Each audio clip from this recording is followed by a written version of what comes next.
নমস্কার বন্ধুরা, আমি রাখি আর আমার চ্যানেল বাঙালি রান্নাঘরে আপনাদের সবাইকে ওয়েলকাম জানাচ্ছি। আজকে আমি আপনাদের সাথে একটু অন্যরকম পদ্ধতিতে একটা দারুণ স্বাদের রাইসের রেসিপি শেয়ার করছি।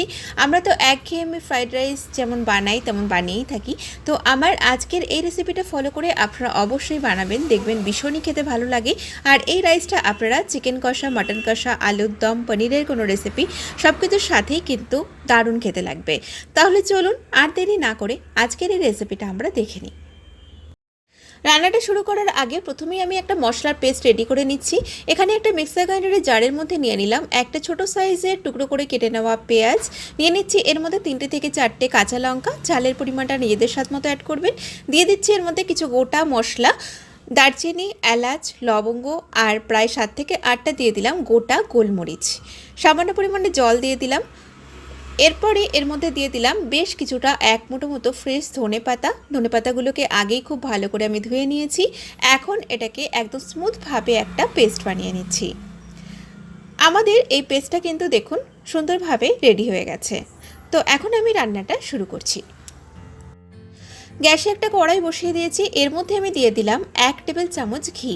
আপনারা চাইলে কিন্তু ঘি, রিফাইন্ড অয়েল দুটো মিশিয়েও করতে পারেন, আবার শুধু ঘি দিয়েও করতে পারেন।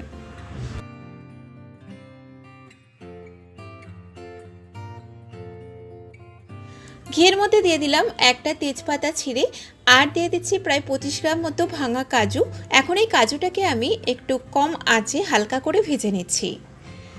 এবারে দিয়ে দিলাম এর মধ্যে একটা মিডিয়াম সাইজের কুচানো পেঁয়াজটাকে কিন্তু খুব বেশি কড়া করে ভাজার দরকার নেই, এটাকে হালকা করে ভেজে নিচ্ছি।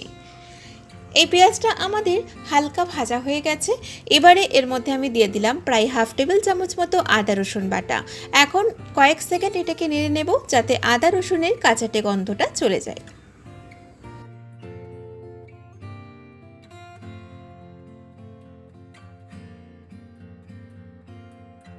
দিয়ে দিলাম এর মধ্যে একটা মিডিয়াম সাইজের কুচানো টমেটোটাকেও মশলার সাথে ভালো করে মিক্স করে নিয়ে এখন আমি কয়েক সেকেন্ডের জন্য এটাকে একটু ঢেকে দিচ্ছি যাতে টমেটোটা আমাদের ভালোভাবে গলে যায়।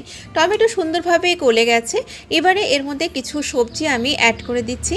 দিয়ে দিলাম এর মধ্যে একটা ছোট সাইজের খুব ছোট ছোট টুকরো করে কেটে নেওয়া গাজর, আর একটা ছোট সাইজের দিয়ে দিলাম ক্যাপসিকামটাকেও আমি ছোট টুকরো করে কেটে নিয়েছি। এগুলো ছাড়াও আপনারা নিজেদের পছন্দ মতো সবজি এখানে অ্যাড করতে পারেন, যেমন বিনস দিতে পারেন, ফুলকপি দিতে পারেন, এই সবজিগুলো কিন্তু আপনারা অ্যাড করতে পারেন। এখন ভালো করে একটু মিক্স করে নিয়ে এটাকে একটু মিডিয়াম ফ্লেমে ঢাকা দিয়ে দিলাম কয়েক মিনিটের জন্য, যাতে সবজিগুলো আমাদের ভালোভাবে সেদ্ধ হয়ে যায়।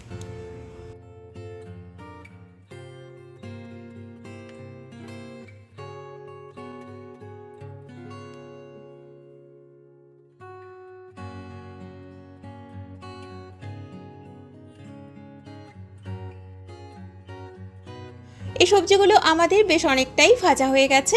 এবারে এর মধ্যে আমি দিয়ে দিলাম 1 চা চামচ মতো ধনে গুঁড়ো, ভালো করে মিক্সড করে নিলাম। এখন এর মধ্যে আমি দিয়ে দিচ্ছি যে মশলার পেস্টটা রেডি করে নিয়েছিলাম ধনেপাতার, সেটা দিয়ে দিলাম এর মধ্যে স্বাদ মতো লবণ।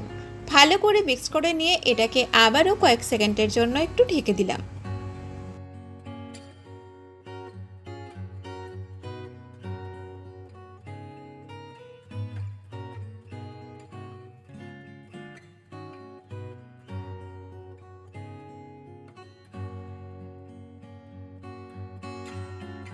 এখন আমি ঢাকনাটা খুলে দিলাম, মশলাটা রেডি হয়ে গেছে।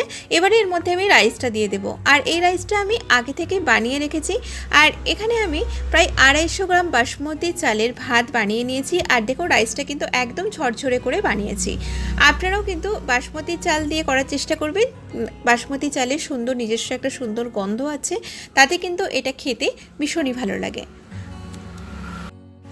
দিয়ে দিলাম এর মধ্যে স্বাদ মতো লবণ, আর দিয়ে দিলাম এর মধ্যে 1 চা চামচ চিনি। যে কোনো রাইসের রেসিপিতেই একটু চিনি না দিলে কিন্তু একদমই ভালো লাগে না।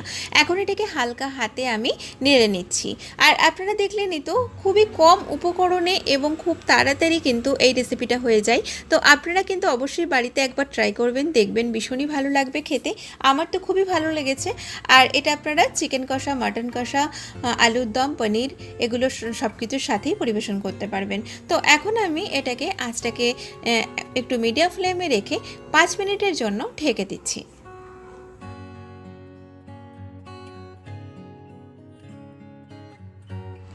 বেশ কিছুক্ষণ হয়ে গেছে, আমাদের এই রাইসের রেসিপিটা কিন্তু প্রায় হয়ে এসেছে।